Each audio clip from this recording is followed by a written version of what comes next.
अच्युतं केशवं रामनारायणं कृष्णदामोदरं वासुदेवं हरिं श्रीधरं माधवं गोपिकावल्लभं जानकीनायकं रामचन्द्रं भजे।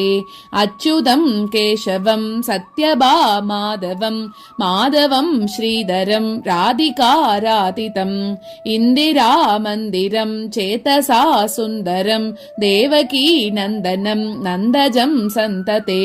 विष्णवे जिष्णवे शङ्किने चक्रिणे रुक्मिणी रागिने जानकी जानये वल्लवी वल्लभा याचिदायात्मने कंसविद्वंसिने वंशिने ते नमः।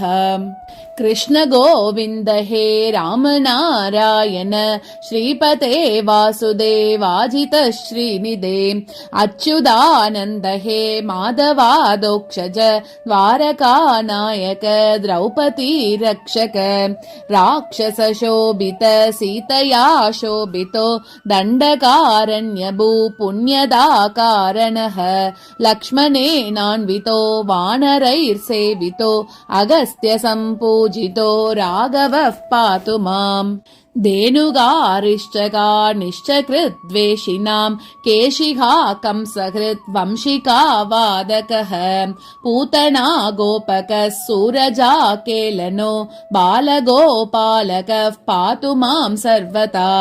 विद्युदुद्योतवत् प्रस्फुरत् वाससं प्रावृडं पोतवत् प्रोल्लसत् विग्रहं वन्यया मालया शोभितोरस्थलं लोहिताङ्घ्रिद्वयं वारिजाक्षं भजे। कुञ्जितैः कुन्दलैर्भ्राजमानाननं रत्नमौलिं लसत् कुण्डलं कण्ठयोः हारकेयूरकं कङ्गनप्रोज्ज्वलं किङ्किणी मञ्जुलं श्यामलं तं भजे। अच्युतस्याष्टकं यः पठे तिष्ठतं प्रेमदः प्रत्यहं पूरुषः सस्पृहं वृद्धतः सुन्दरं कर्तृविश्वम्भरं तस्य वश्यो हरिर्जायते सत्वरम्।